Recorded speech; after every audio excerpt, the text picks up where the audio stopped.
কাকে দিয়ে খুন করিয়েছিলেন? জি, আমি ফয়সাল করিম মাসুদ। কার কার নাম বেরিয়েছিল? আজ গভর্নমেন্ট চেঞ্জ হলেও মনে রাখবেন, আমি তো সবটাই জানি। পিছনে বেশ কিছু কারণ আছে, কারণ আমি তার প্রচারণে ছিলাম। দর্শক, স্ক্রিনের শুরুতেই যে বক্তব্যটি শুনছিলেন এটি ভারতের পশ্চিমবঙ্গের সাবেক মুখ্যমন্ত্রী এবং বর্তমান বিরোধী দলীয় নেত্রী মমতা বন্দ্যোপাধ্যায়ের। একটি জনসভায় দাঁড়িয়ে তিনি এমন এক বিস্ফোরক বোমা ফাটিয়েছেন যার পরতে পরতে লুকিয়ে আছে এক বিশাল আন্তর্জাতিক ষড়যন্ত্রের গন্ধ। ভারতকে আমরা কোনোদিন প্রভু মানতে চাই না। দিল্লির অথবা ইসলামাবাদের কারো তাবেদারির প্রয়োজন নাই। কাকে দিয়ে খুন করিয়েছিলেন? কার কার নাম বেরিয়েছিল? আজ গভর্নমেন্ট চেঞ্জ হলেও মনে রাখবেন, আমি তো সবটাই জানি। বলেছেন।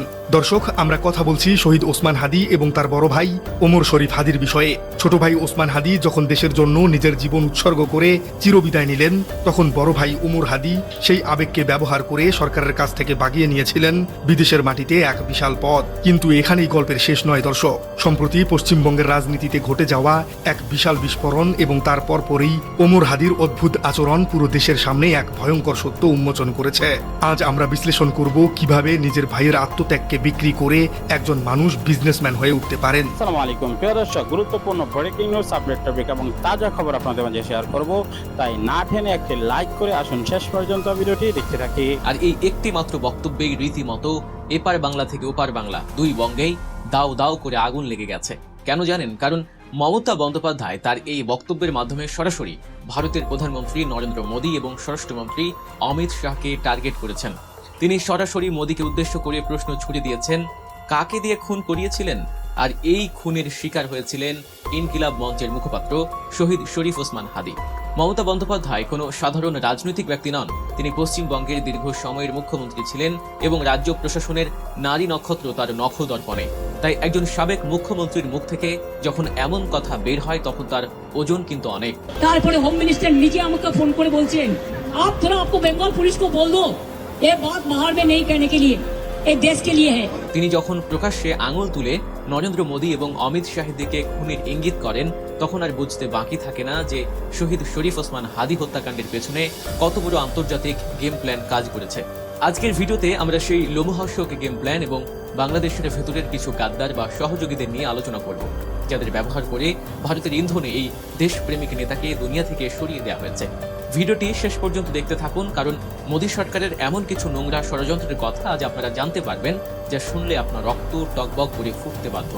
দর্শক, একটু পেছনের দিকে তাকালে আমরা দেখব 24-এর ছাত্র জনতার ঐতিহাসিক গণ অভ্যুত্থানের পর যে কয়জন তরুণ নেতা ভারতের আধিপত্যবাদ এবং আগ্রাসী নীতির বিরুদ্ধে একেবারে সামনের সারিতে দাঁড়িয়ে লড়াই করেছিলেন, তাদের মধ্যে শহীদ শরীফ ওসমান হাদি ছিলেন অন্যতম।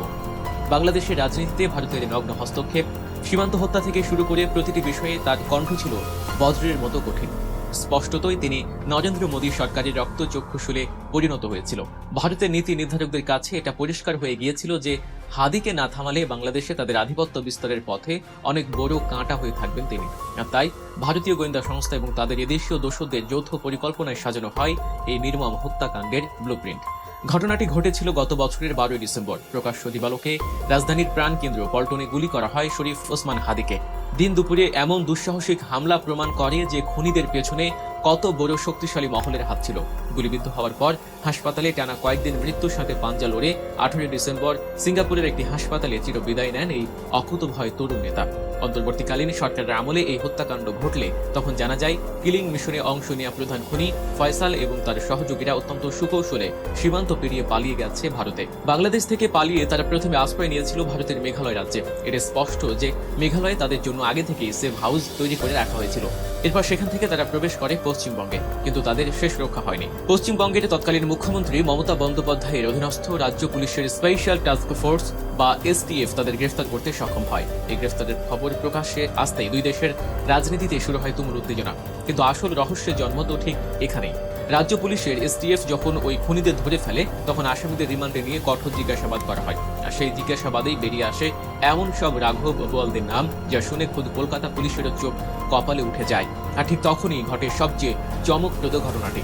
মমতা বন্দ্যোপাধ্যায় তার জনসভায় প্রকাশ্যে জানিয়েছেন, খুনিদের মুখ থেকে নামগুলো বেরিয়ে আসার পরপরই তার কাছে সরাসরি ফোন আসে দিল্লির সাউথ ব্লক থেকে। ফোন করেছিলেন খোদ ভারতের কেন্দ্রীয় স্বরাষ্ট্রমন্ত্রী এবং মোদীর ডান হাত অমিত শাহ। মমতা দাবি করছেন অমিত শাহ নিজে তাকে ফোন করে অত্যন্ত কড়া ভাষায় বলেছিলেন, আপনি আপনার পুলিশকে বলে দিন এই নামগুলো যেন কোনোভাবেই বাইরে না যায়, কারণ এটা দেশের ব্যাপার। দর্শক, একটু ঠান্ডা মাথায় চিন্তা করুন, বাংলাদেশের একজন ছাত্র নেতাকে হত্যার পর সেই খুনিরা ভারতে পালানোর পর যখন ধরা পড়ে, তখন ভারতের স্বরাষ্ট্রমন্ত্রী কেন তাদের বাঁচাতে বা আসল নির্দেশদাতাদের নাম আড়াল করতে এতটা মরিয়া হয়ে উঠবেন? কাকে দিয়ে এই খুন করানো হয়েছিল? কেন অমিত শাহ এই বিষয়টি ধামাচাপা দিতে চাইলেন? এর মানে কি এই নয় যে শরীফ ওসমান হাদি হত্যাকাণ্ডের সাথে সরাসরি নরেন্দ্র মোদীর কোনো না কোনো গভীর যোগসাজশ রয়েছে? তারা কি ভয় পাচ্ছিল যে খুনিদের জবানবন্দিতে দিল্লির ব্লু প্রিন্ট ফাঁস হয়ে যাবে? ভারতের ইন্ধনে এবং বাংলাদেশের ভেতরের কিছু কুলাঙ্গার সহযোগীদের মাধ্যমে যে এই হত্যাকাণ্ড ঘটানো হয়েছে, এটা আজ মমতা বন্দ্যোপাধ্যায়ের কথাতেই পরিষ্কার। নরেন্দ্র মোদী এবং তার সরকার সরাসরি এই হত্যার দায় কোনোভাবে এড়াতে পারে না। বাংলাদেশের ভেতরের কিছু মির্জাফর যারা সবসময় দিল্লির দালালি করে এসেছে, তাদের মাধ্যমেই মোদী সরকার এই কিলিং মিশন বাস্তবায়ন করেছে। মমতা বন্দ্যোপাধ্যায় আরও একটি ভয়ঙ্কর কথা বলেছেন। তিনি বলেছেন, আমি নামগুলো বলছি না কারণ আমি চাই না আমার দেশের কোনো ক্ষতি হোক। আমি নামগুলো বলে দিলে বাংলাদেশের লোক উত্তাল হয়ে যাবে। এই একটি বাক্যেই কিন্তু অনেক বড় একটি সমীকরণ লুকিয়ে আছে। মমতা বোঝাতে চেয়েছেন নির্দেশদাতাদের নামগুলো এতটাই হাই প্রোফাইল বা এমন কোনো ভারতীয় গোয়েন্দা সংস্থার উচ্চপদস্থ কর্মকর্তাদের সাথে জড়িত যা প্রকাশ্যে এলে বাংলাদেশ এবং ভারতের মধ্যকার সম্পর্ক চিরতরে ছিন্ন ভিন্ন হয়ে যেতে পারে। বাংলাদেশের মানুষ এমনিতেই ভারত বিরোধী সেন্টিমেন্টে ফুঁসছে, আর তার উপর যদি অকাট্য প্রমাণ সহ এটা পরিষ্কার হয়ে যায় যে বাংলাদেশের মাটিতে একজন জনপ্রিয় তরুণ নেতাকে হত্যার নির্দেশ সরাসরি নরেন্দ্র মোদীর ইশারায় দিল্লি থেকে এসেছিল, তবে বাংলাদেশ জুড়ে যে তীব্র ভারত বিরোধী আন্দোলন শুরু হবে তার সামাল দেওয়ার ক্ষমতা হয়তো পেটের মধ্যে। বাংলাদেশ যদি স্থিতিশীল না থাকে তাহলে সেভেন সিস্টার্স স্থিতিশীল থাকবে না। দেশের সার্বভৌমত্ব এবং জাতীয় নিরাপত্তার সাথে জড়িত এই রুদ্ধশ্বাস রাজনৈতিক থ্রিলার এবং ভূ রাজনৈতিক চক্রান্তের প্রতিটি পাতা আজ আমরা নিখুঁতভাবে বিশ্লেষণ করে দেখব। গত মঙ্গলবার 2 জুন 2026 কলকাতার প্রাণকেন্দ্র ধর্মতলায় আয়োজিত তৃণমূল কংগ্রেসের এক কর্মসূচিতে যোগ দেন মমতা বন্দ্যোপাধ্যায়। বিধানসভা নির্বাচনে চরম ভরাডুবির পর এটিই ছিল তার প্রথম বড় কোনো রাজনৈতিক সমাবেশ। দলের ভেতরে চরম কোন্দল। 80 জন বিধায়কের মধ্যে 60 জনেরই বিদ্রোহী হয়ে ওঠা এবং ধর্ণা কর্মসূচিতে মাত্র 6 জন বিধায়কের উপস্থিতি, সব মিলিয়ে তিনি ছিলেন চরম কোণঠাসা এবং বিপর্যস্ত। ঠিক এমন এক রাজনৈতিক খাদের কিনারায় দাঁড়িয়ে তিনি ফায়দা তুলতে বা কেন্দ্রীয় সরকারকে চাপে রাখতে যে তাসটি খেললেন তা ছিল এক কথায় অভাবনীয় এবং অভাবিতপূর্ব।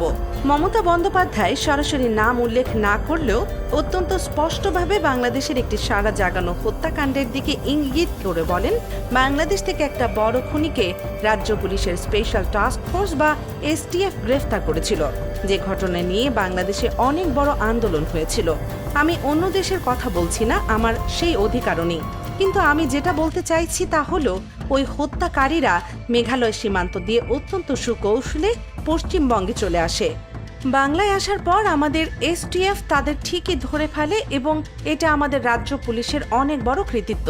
কিন্তু এই রাজনৈতিক থ্রিলারের আসল ক্লাইম্যাক্স শুরু হয়। প্রিয় দর্শক, সম্পূর্ণ ভিডিওটি দেখলেন, বুঝতে পেরেছেন ভিডিওটি গুরুত্বপূর্ণ। আমরা ব্রেকিং নিউজ, তাজা খবর, আপডেট টপিক আপনাদের মাঝে শেয়ার করব। তাই সকল আপডেট পাওয়ার জন্য আমাদের চ্যানেলটি সাবস্ক্রাইব করে পাশে থাকা বেল বাটনটি অন করে দিন। বিদায় নিচ্ছি, আসসালামু আলাইকুম ওয়া রাহমাতুল্লাহ।